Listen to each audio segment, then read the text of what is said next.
Ladies and gentlemen, welcome, and thank you for your attendance. I'm really excited to be here, to be honest. Very, very much excited. You're going to hear it in my voice when I start. So in this session, we're going to talk about mobile, the mobile ecosystem, and how to build a winning mobile strategy. But I want to start off with a question for you guys, and I would love your cooperation. So the question is on board. How many hours were spent on mobile devices around the world, worldwide, last year?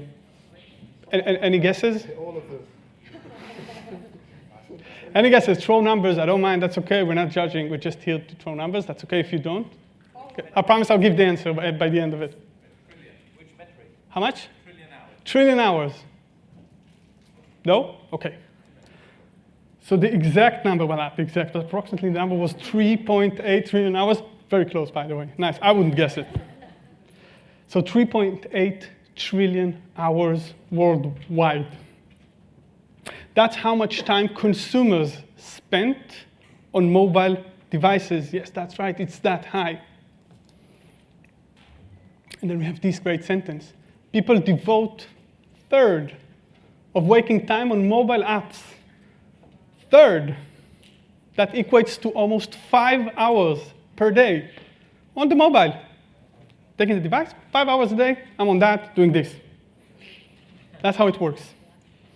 I'm going to give some more numbers just to make it as gigantic as it is. So 230 billion times people downloaded apps in 2021. 230 billion times. And now let's talk money. $320,000 are flowing through the application stores, both App Store and Google Play, every minute in 2021. So by the time I started talking and up until now, $320,000 just made their way through the application stores. So my name is Adi Mizrahi, and I'm here to show you how to build a winning mobile strategy for your business. I'll introduce myself a bit. I'm a senior mobile developer at Cloudinary. I've been developing apps for over 10 years. I write technical blogs at my spare time because I believe that through teaching, I'm actually understanding the material better. I was a lecturer for mobile system design at the university in Israel. And lastly, and I'm really proud of this, I'm a gamer. So if anyone wants to talk video games, I'm the guy. So before we get started, I want to entice you. Why mobile? Why is this important? Why do we build apps? Why do we go and build mobile webs? Why is this ecosystem so critically important for your business? And we're going to take this graph, for example. This graph shows the internet traffic worldwide in 2022. And the dark blue line at the top shows the mobile internet traffic. Underneath it, we have the light blue one that shows the desktop internet traffic. And we can see that the mobile surpassed the desktop and hit a peak of more than 60% at some point. I don't know if you know that, but people actually use their phones to travel the internet and browse it, not their desktop. No one actually opens a desktop every day and uses it unless you're an engineer like me. This is extremely important, and there are many reasons to that. Devices are getting stronger in terms of battery life and image quality, and the internet is getting better and better. We're getting 5G and not the 3G we had, and when the mobile device didn't even move, we were waiting for browsers to open up. I want you to take these two graphs. The left one, Apple's App Store, from 2017 to 2021 in revenue. You can see the consistent growth. The right one is Google Play. Again, 2016 to 2021, consistent growth. The Apple's App Store hit a peak in 2021 of more than $85 billion. Unbelievable. The Google Play fell short to $48 billion, but still, insane numbers. And those numbers that I'm showing are coming from your applications, from subscriptions that you're offering, from consumables and non-consumables. E-commerce. In the following graph, we can see the growth of the e-commerce genre in mobile only. And we can see the growth from 2016 to 2021, up to the crazy number of $3.56 billion in e-commerce only. A growth of 73%, almost 73%, in 5 years. Again, this is due to many factors, because people feel that their phones are personal and they feel comfortable holding a paying method on their phone. And we're going to talk about that, because mobile devices are becoming a popular channel to do online shopping, with many users are making their purchases on their mobile device and prefer to do it on their mobile device. If you are offering a seamless, good shopping experience, you can enjoy and benefit from increased sales. And customer loyalty, of course, because they will come back and buy from you again because they enjoyed the first experience. Apple Pay and Google Wallet make it easier to buy and safer. It's there on your phone. You don't need to do anything. You just point your phone and it works. I've been here to London for the past 3 days. I've been traveling around in the underground. And I didn't need to do anything. I was just going to the gate, putting my phone down. Everything opens up. No need to buy ticket. No need to point anything. No need to talk to anyone. Just go. Put your phone and go. It worked. And I was amazed to see how easy it is. In China, it's even crazier, actually. They buy anything with their phones. They don't hold any paying methods. We all know this icon, I hope. The flame, orange and red. I don't see any signs, so maybe I'm the only one. Tinder is a remarkable success. Over 5 million downloads per month. Over $65 million every month that they're making, which makes to over 700 million in annual revenue. Think of the numbers, 700 million per year, every year. Tinder started 11 years ago, 2012 as an iOS app, 2013 as an Android app. Only by 2017 did they move to be a desktop app, but with limited features. They said, we don't need everything. Everyone's using it on mobile. Why the hell do we need it on desktop? So Tinder is a classic use case of a mobile first. They went and built apps and then moved it to desktop. And not only that, they took the entire dating genre from desktop, used to have all those websites, and moved it to mobile. And now we see all those dating apps sprouting like Bumble, Hinge, and more. So now that I actually explained and we know the importance of mobile world and the growth it has been having, the consistent growth in the past few years, I want to show you why a bad mobile experience can harm your business, actually. So many companies tell themselves, look, I already invested a lot in a mobile website. Let's just adjust it to mobile. But then it's not 100% mobile compatible.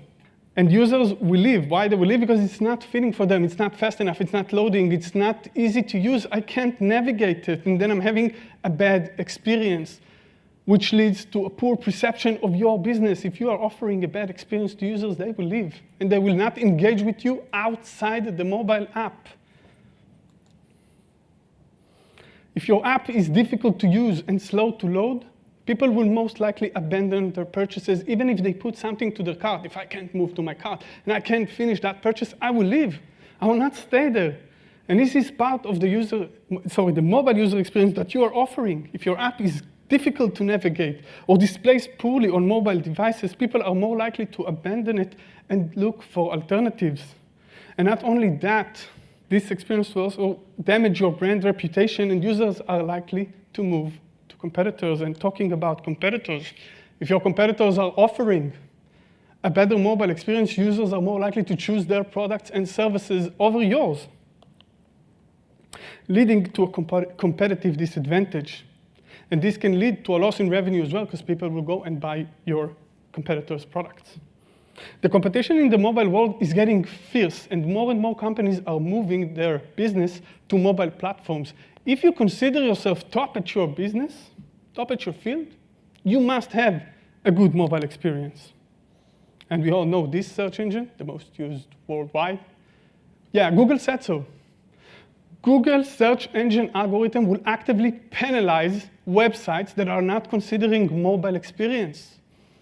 To put it simply, Google will slap your website down in rankings if your web is not responsive and not showing well on a mobile device. And these penalties are only getting stricter. If you didn't feel them by now, you will soon. In addition to that, I want to add this. Maybe you didn't know that, but more than 50% of all searches on Google are being made through mobile devices. People open their phone every day. They don't open their desktop every day to make searches.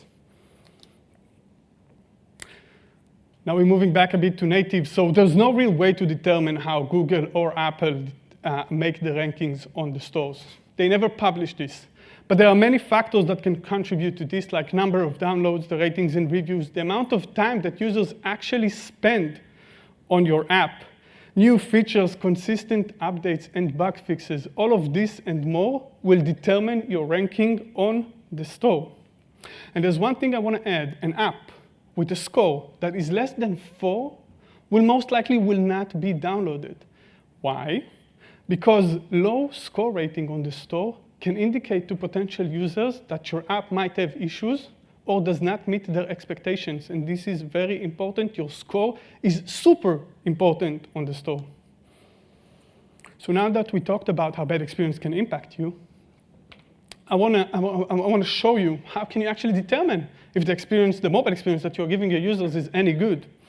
And we're going to talk next about metrics, things that you can measure and monitor in your app or web that will help you determine the entire mobile experience. And as it was stated by the legendary Peter Drucker, what gets measured gets improved. So the first thing we're going to talk about is bounce rate, the percentage of users that visit your app or web and left after viewing only one page. This can indicate to a poor mobile experience or irrelevant content. So make sure you research and investigate those and understand why users just left your app after viewing only one page. They came for a reason. They probably looked for something, but just bounced after one page. Something went wrong on the way, and that's where you need to find out what happened. This metric can also be measured with time on site, the amount of time that people spent on your app or website. The more time that they spend on your website or app, the more likely they will take a desired action that we want them to take. And this will most likely lead to retention as well, and we will talk about retention in a few slides. Conversion rate, and this is one of the most important ones. Conversion rate is actually the percentage of users that takes a desired action, something that we want them to do, such as buying a product, put something into their cart, or subscribe to a service. This metric can help evaluate the effectiveness of your mobile experience in driving user behavior. Measuring this is extremely important to understand where you fall. For example, I will give you one, a call to action button that is not presented, not visible. Maybe it's too small, maybe it's crooked, the font is too small, and people are not clicking it, will lower your conversion rate. And you need to pay attention to that. That's why this measurement is so important, and everyone should track this. And I said, and we will talk about retention. Retention is the percentage of users that return to your app or web after their initial visit. This metric can indicate a level of user loyalty and the satisfaction of users from your mobile experience. This, of course, depends on the type of service that your app or web is actually giving. But high retention usually means that people like your app, your experience, and will likely recommend it to others. Yes, and we need to talk to our users. Asking users for feedback through surveys or in-app mechanism is extremely important and can provide you valuable information about your mobile experience. It's actually a way for us developers to communicate with our customers, ask them and see their needs, and ask them what they like or don't like about our app or web. Funnels. I don't know if many of you know this, but as a developer, I got into the business side of it, and I built a lot of funnels. So funnels is actually tracking your users with events. You need to make sure that your developers need to understand that they need to send events about screens, about actions, about specific processes, so you can actually take those, use platforms such as Mixpanel or Flurry to build funnels, see where they drop, maybe between screens, maybe something bad happened there. Maybe you have a crash that actually caused this funnel to drop. Be sure to track it between versions. Maybe you changed something and something failed on the way. And as I said before, the rating and reviews that users leave on your store page is extremely important. So be sure to answer your users' concerns in the reviews themselves. This actually might bring back the user to the app. Let them know if an issue was fixed between versions. This will, of course, increase retention if users are coming back, and might even get the users to improve their score, which is extremely important because, as we said before, the ratings on the store page actually determines, or at least it's part of what determines your rankings on the store as well. And crashes. Happens. Nothing is perfect. I've never seen an app that didn't crash. So be sure to track your crash rate using mechanisms such as Firebase Crashlytics or Sentry. Those are the two that I can think of, but there are many more. It's extremely important to understand if you have a spike of crashes between versions that you release, to be able to fix them quickly, because as we said, customers expect best experience when they are downloading an app to their phone. A crash can harm your business in everything that we just talked about, conversion, retention, and more. Application performance, and before I talk about this slide, I want to do a little demonstration. So I'm going to give a day-to-day scenario that you all probably experienced, and then we talk about it. So I'm going to put here this for a second. So I'm going to my favorite coffee place. I'm ordering my latte or my tea, depends on your flavor. Taking out my phone, open up my news app, the one that I like the most. When you get for load app, there we go. The first article seems very interesting to me, so I'm going to click it. Clicking down the article, and it opens up. Wow, there's a video. Don't even need to read anything. I'm going to put my headphones or my AirPods, depends on what you use. OK, clicking the play button. And I'm seeing loading animation. It's buffering. Maybe it's a faulty video. Fine. Let's close it down, look for another. So I'm closing down the article, and I'm doing this famous motion. I'm starting to scroll down, and suddenly, instead of thumbnails, I'm seeing blanks.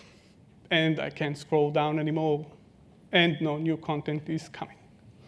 So that's application performance, and specifically, you need to measure the time it takes your app or web to load on mobile devices. This is extremely important.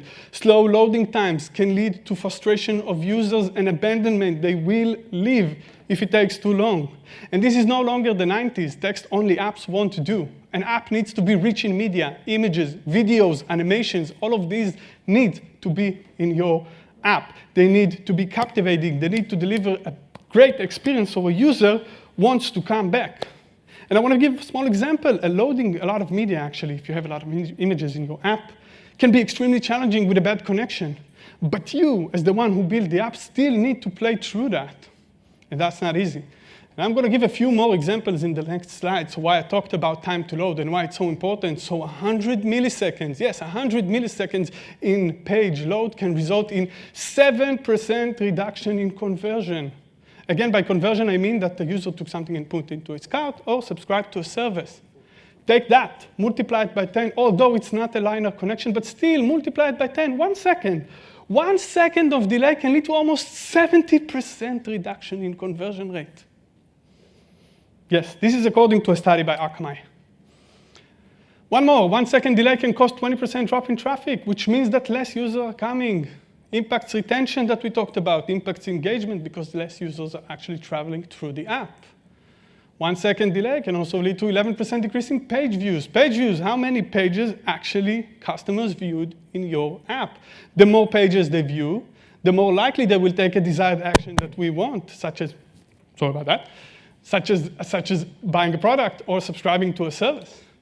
And lastly, 1 second of delay can lead to 60% decrease in customer satisfactions. Again, ratings on the store and feedback of users and mouth-to-mouth when I'm telling my colleagues about a new app. That's a problem. All of these slides that we've just seen are according to a Google study that was. So we are Cloudinary, and we are here to help you improve your mobile experience. I want to show you next a few ways that Cloudinary can help you improve the mobile experience in your app or web. So before we mentioned the bad connection and how challenging it can be with a bad connection to get a lot of media. So I'm here to show you how to still achieve a good result with a bad connection, and that's by reducing the asset size. And we can do it in a few ways. We can start by reducing the resolution, the width and height of the asset. Since we're presenting on a mobile, we don't need 4K images, especially if we're showing thumbnails or an image feed. Secondly, we can take the quality and compress the image, but still get a good-looking image, because again, we're presenting it on a mobile. We're not using huge screens. And lastly, we can deliver the right format for each platform. iOS, Apple were so proud of it when they released that format because it was rendered on hardware and was rendering super fast. Android can use WebP, and even a new version can use AVIF as well.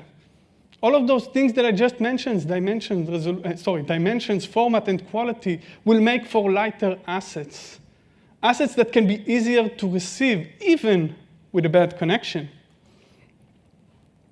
Don't know how many familiar with the next term, but Content Delivery Network, or for short, CDN, is basically, it's an extremely important mechanism that Cloudinary offers. This basically means there's a grid of servers all around the world that once you deliver your assets there for the first time, they are being cached, which means that the second user that asked for that same asset will get it much faster, since the distance between the user and the CDN server is much shorter than the user and the main endpoint that actually delivers those assets to the CDN.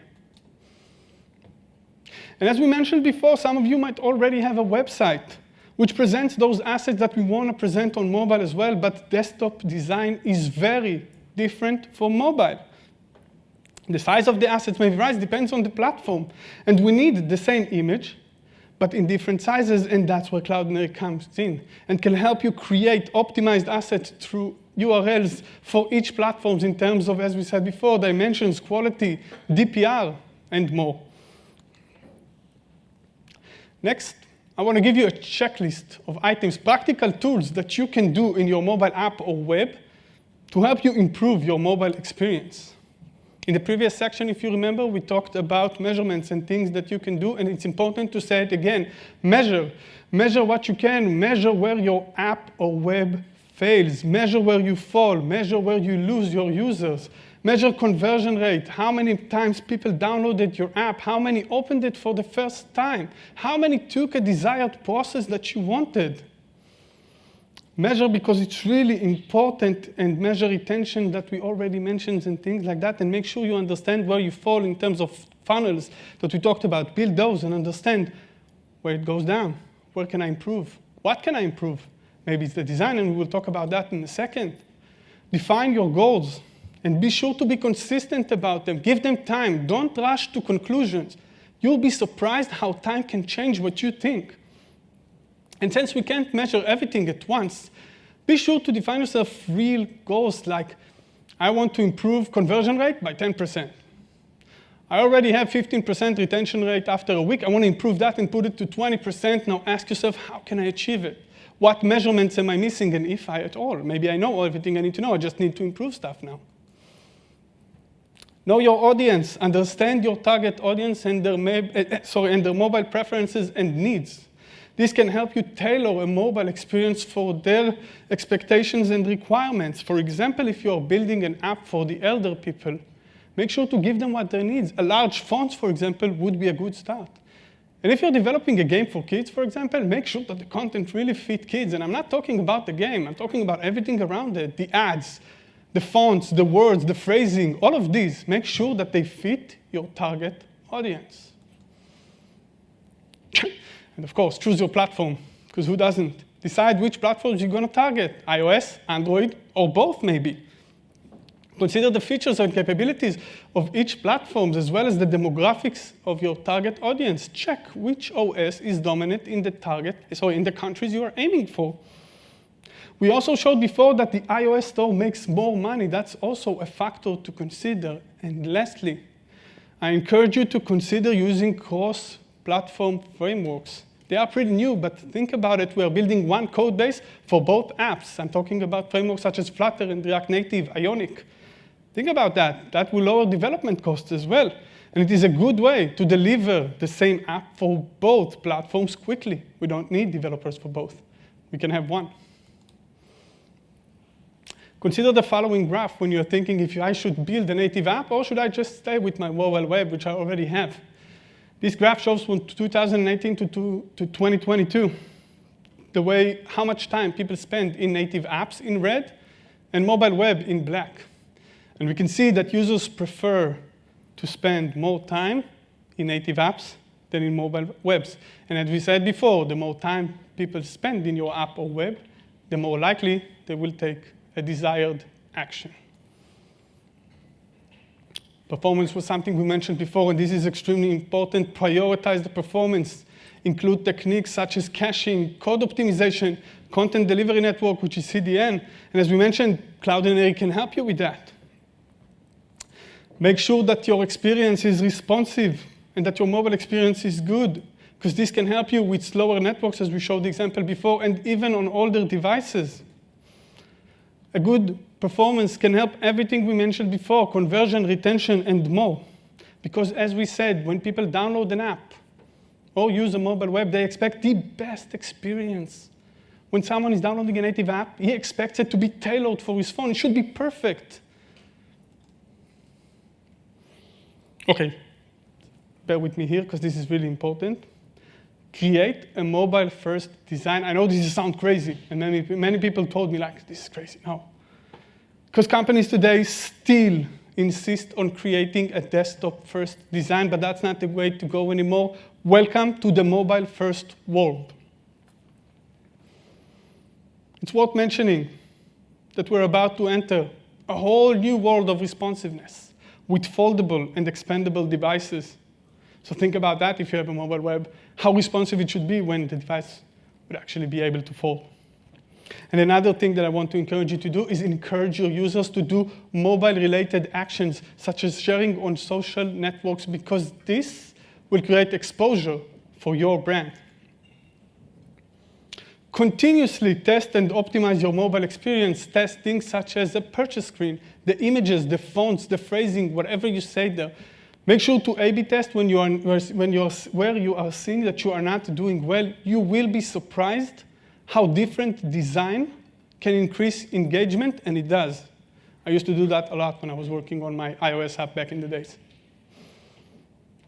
Push notifications. Use push notifications to engage with your user and keep them informed about content, offers, and updates.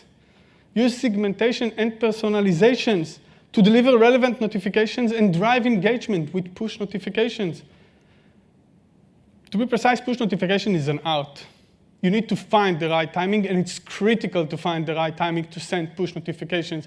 I'm not talking here about WhatsApp, when we get a message, and I was expecting that, and I just wrote him, and he's writing back, so of course I'm going to click that. We're talking about informing users of new features, new content, something that changed in my app, and the right time to do it is critical for users to actually engage with that notification. Localization, by the way, can also be an extra care. And be sure that your push notifications are not some general message, but they are personal and aimed for that person. And again, I'm going back to the stores. So when you release your app and you have your store page, make sure to put the right keywords. Make sure to put a great description with the keywords inside it, so it will be easier for users to find your app when they are searching for it. Make sure to have a great screenshots. This is important.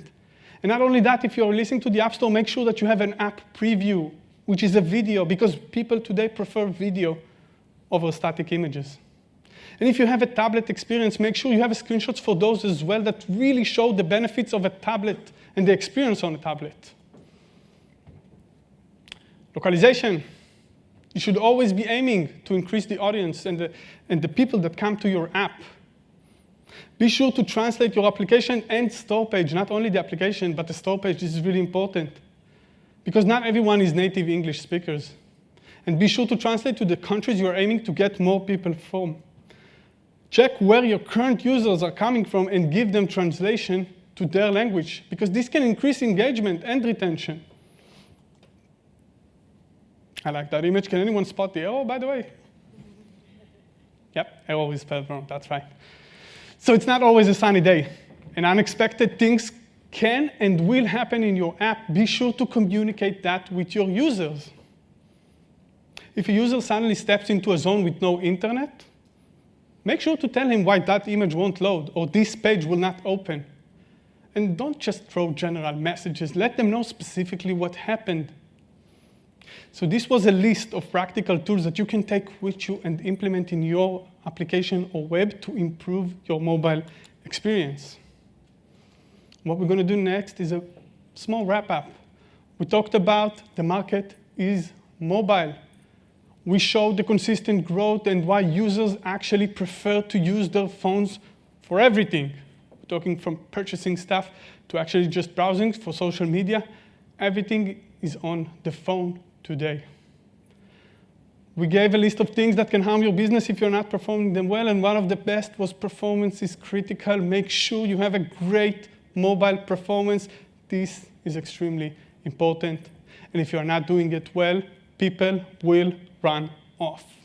And lastly, we gave a strategy checklist, a practical tools that you can take and implement in your app or web to improve the mobile experience. I want to thank you for taking the time and joining me. I hope you learned something from this session. If you have any question, my email is here on the board. You can feel free to send it to me, and I'll do my best to answer as fast as I can. Thank you very much.